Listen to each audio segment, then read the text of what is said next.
This channel, a systematic teaching, enables you to put an end to suffering and reincarnation. Please find the playlist of this series in the description. Mahayana Pure Land welcomes you. To Enlightenment 67.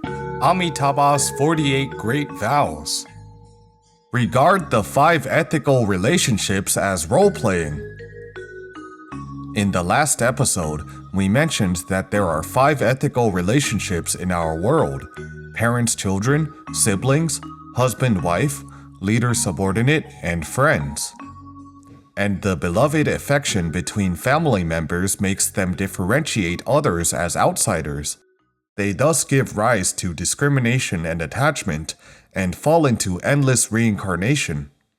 So we must transcend the 5 ethical relationships and put ourselves into a higher realm to better deal with various relationships like the actors and actresses who play different roles on stage.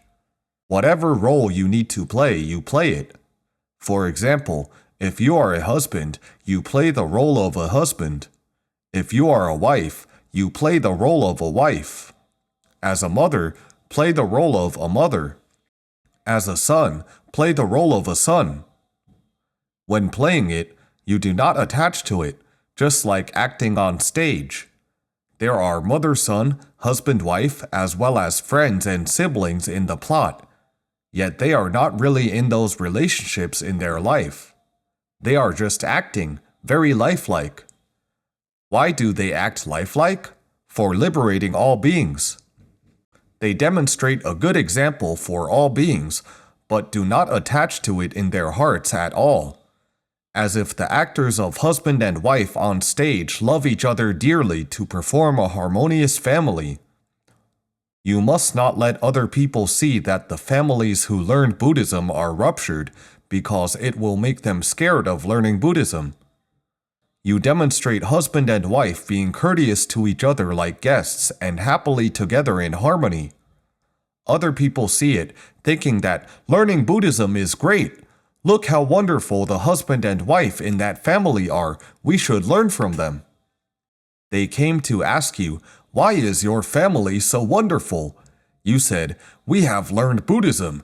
You should come and learn as well." This is acting. The purpose of bodhisattvas coming to a world. What do bodhisattvas come to the world for? They come for acting. Since they are acting, they will not attach to it. The husband and wife on the stage are actors and actresses. They are mostly not husband and wife, but classmates, perhaps even learning from the same teacher. If you attach to it, you are deluded. There is a very inspiring story about a Buddhist practitioner. A neighbor whose family members do not get along came to ask, "How do your family members get along so well?" The Buddhist practitioner replied, "Your family are all good people, so when something happens, everyone thinks they are right. A dispute thus occurred. But everyone in my family are bad guys. When something happens, we think we are bad to cause the problem, so we only blame ourselves and apologize to the other." The key is to be humble and introspect ourselves instead of blaming others, the neighbor sighed with an epiphany. So we must fulfill our duties of the 5 ethical relationships without losing ourselves or having affection attachment. I remember when I renounced my worldly home, there was a saying in the ordination ceremony which moved me deeply. The words in the ritual read, "He who relinquishes worldly beloved affection can then be called the one who genuinely repays the debt of gratitude." If we do not let go of these affection attachments, we cannot truly repay the debt of gratitude. We must let go and seek Sukhavati rebirth.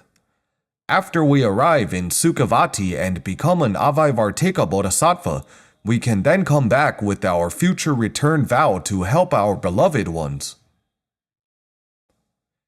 Create good affinity with others, hear the name, and let go. Whoever has connections with us, the husband-wife, parents, children, or siblings and friends in past lives, they can be liberated by us. Without connections, it is very difficult to liberate them. No matter good or bad connections, we can help them awaken and lead them to the liberation path as long as there are connections. So all connections are a good thing because it will be convenient for us to liberate them in the future lives. However, having good connections, they will easily listen to us when we speak to them, otherwise they are likely to be against us. So we must create as many good connections with all beings as possible, even the closest people like husband, wife, parents, children, and siblings. We should make good connections with them all. What is creating good connections? Never have confrontation or conflicts with them.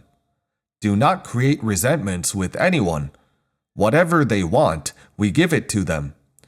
We just concede all the way and respect them all the way. We must bring forth the heart of taking care of them, having concern for them, helping them, and not expecting any return from them. This is creating good connections. We have bestowed benevolence on them in this way.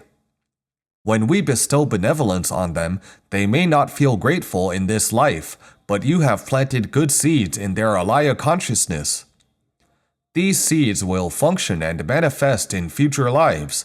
They will then feel grateful to you.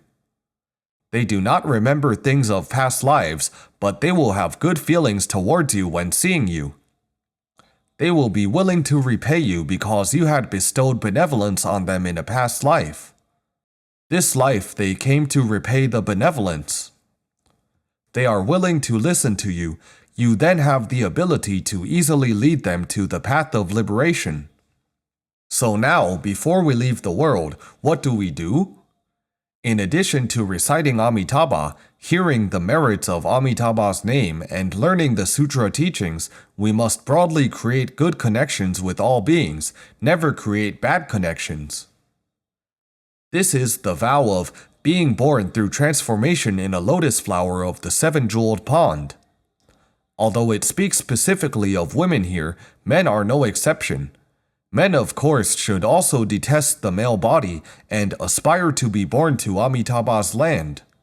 At the end of life, you can then also be born through transformation in a lotus flower and obtain an incorruptible adamantine body. If such vows are not realized, I will not attain Anuttara Samyak Sambodhi. If you are unable to get the result, or you slip from the net, Amitabha said, I will not attain Anuttara Samyak Sambodhi. In other words, if you truly hear the name, yet you do not attain a pure faith, do not bring forth Bodhisattva, do not detest your body, do not wish to be born into Sukhavati, and are not born through transformation in the lotus flower of the seven-jeweled pond, Amitabha will not procure Anuttara Samyak Sambodhi. Since Amitabha already attained Anuttara Samyak Sambodhi 10 kalpas ago, these vows are all realized and consummate. What are we still worried about? Rebirth is affirmative. What we have to do now is to hear the name often, enforce our faith and aspiration, let go of everything in this world in our hearts. If we do not let go, it indicates our faith and aspiration are still not enough. What can we do? We should keep hearing the name. Thank you everyone for learning with us. Namo Amitabha.